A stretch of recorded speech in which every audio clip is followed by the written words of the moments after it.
응급실 가보시면 아시겠지만 어느 병원이든 간에 완전 단장판이거든요. 건물 한 3, 4층 높이에서 떨어졌다든지 그런 분들은 골반이 다 깨져서 오는 그런 경우들도 많거든요. 저 사람이 과연 살까? 저 사람을 살릴 수 있을까?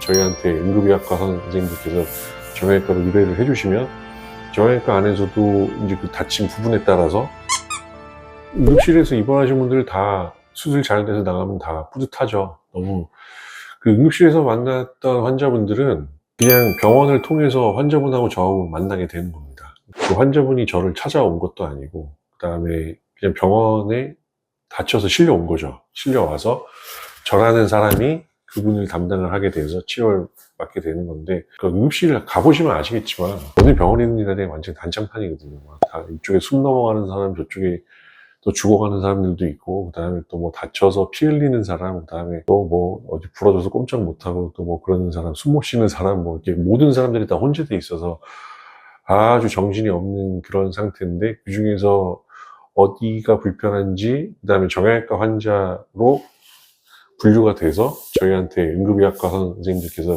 정형외과로 의뢰를 해주시면 정형외과 안에서도 이제 그 다친 부분에 따라서 저희들은 그 온 몸을 부위별로 나눠서 각자 그 책임지는 파트가 있기 때문에 척추골절이면은 척추 보는 선생님한테 연락이 가고, 그 다음에 저처럼 뭐 고관절하고 수부 쪽 이렇게 응급실에서 담당을 했던 경우에는 이제 저한테 연락이 오고, 저는 이제 골반골절 같은 경우도 제가 많이 했었거든요. 그러니까 골반 자체가 완전히 뭐 크게 낙상을 한다든지 아니면 교통사고를 당한다든지 아니면은 그냥 단순 낙상 말고 한 뭐 건물 한 3, 4층 높이에서 떨어졌다든지 뭐 그런 분들은 골반이 다 깨져서 오는 그런 경우들도 많거든요.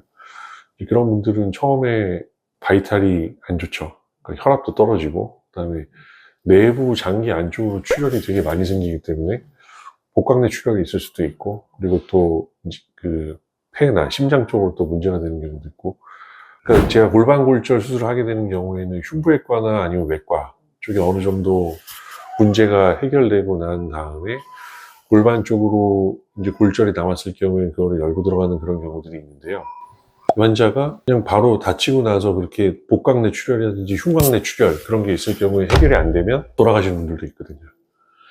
그렇게 어느 정도 바이탈이 좀 스테이블해지면 그 다음에 제가 이제 골반골절 같은 경우 수술하는 경우가 있는데, 이제 골반이 안쪽으로 치고 들어가서 깨지는 경우에는 골반 안쪽에서 바깥쪽으로 배를 열고 들어가서 맞춰 나가야 되는 그런 경우도 있습니다. 그런 경우에는 출혈도 어마어마하고 안쪽에, 그 다음에 그냥 피가 굉장히 많이 나거든요.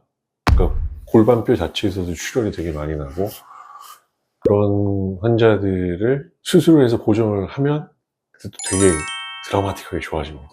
예, 그래서 저 사람이 과연 살까? 저 사람을 살릴 수 있을까? 그렇게 하고 수술을 준비를 하다가 고정이 잘 돼서 큰 문제가 없이 이제 또 퇴원하시고 이러면 또 그분들은 이제 저를 생명의 의미로 굉장히 그 찾아와 주시고, 그 다음에 정말 고맙다고 해주시고 그런 분들도 많고. 응급실 환자분들도 뭐 대퇴골 골절 환자 같은 경우에 그 넘어져서 대퇴골 골절이 생기는 노인들 같은 경우에는 그 치명률이 굉장히 높습니다. 수술이 잘 돼도 시름시름 앓다가 돌아가시는 그런 분들이 되게 많은데, 이제 수술이 잘 되고 뭐 인공관절이든 아니면 내고정이든 그 부러진 대퇴골을 저희들이 수술을 해서 해결이 되면 또 이제 새로운 삶을 얻을 수 있거든요. 저는 그런 환자들을 많이 봤었고, 그리고 저는 뭐 수부 쪽도 제가 같이 하기 때문에 완전히 절단되거나 아니면은 손상이 아주 심한 그런 앞괴 손상들, 너덜너덜해져서 오시는 그런 분들이 있거든요. 프레스에 끼인다든지 아니면 그라인더에 갈린다든지 뭐 그런 분들.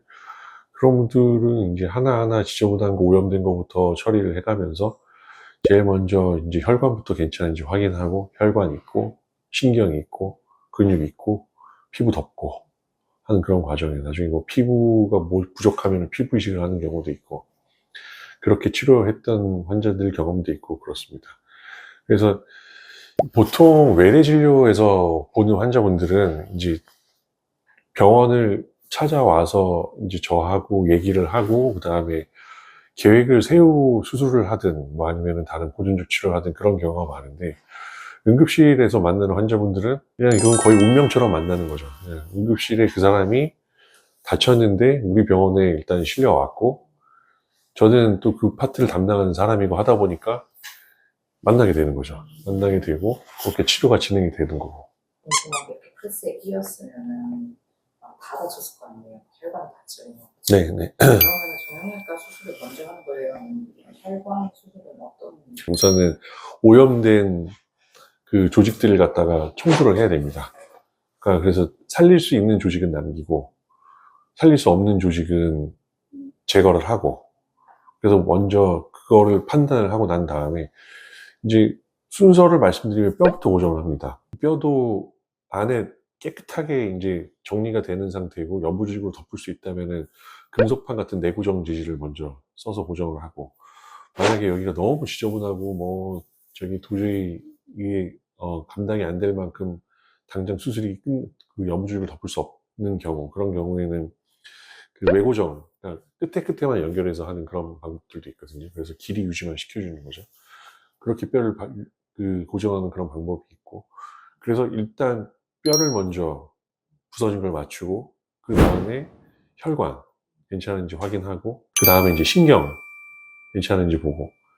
혈관을 먼저 하는 이유는 이제 그 혈관이 동맥혈이 문제가 되는 경우에, 물론 뭐 여러 가지 다른 동맥으로 인해서 그 연부 조직에 혈액순환이 되면 상관이 없는데, 이제 동맥이 문제가 될 경우에는 그 저산소증 같은 것들이 생길 수가 있기 때문에 주의를 해야 되고, 출혈이 굉장히 심해서 도저히 그거를 무시하고 넘어갈 수 없는 그런 경우들도 많기 때문에 혈관을 먼저 하는 경우도 있고, 혈관이 괜찮은 경우에는 뼈를 먼저 하고, 그 다음에 혈관하고 뼈하고 확인이 되면 그 다음에 신경들이 지나가는 길들을 확인을 해서, 저희들은 지금 막 그 너덜너덜하게 다쳐서 와도 대략적인 그 해부학적인 구조물이 어디가 뭐가 지나가야 되고 뭐가 붙어 있는 걸 알기 때문에 그 길을 찾아서 확인을 해보고, 만약에 결손부가 있다든지 아니면은 끊어진 부분이 보이면 이어주고, 신경을 확인을 하고 그 다음에 근육 쪽으로 이제 덮어서 뼈하고 혈관하고 신경을 덮어주고, 제일 마지막에 피부 봉합을 하고, 그런 식으로 순서를 본다고 이해하시면 될 것 같습니다.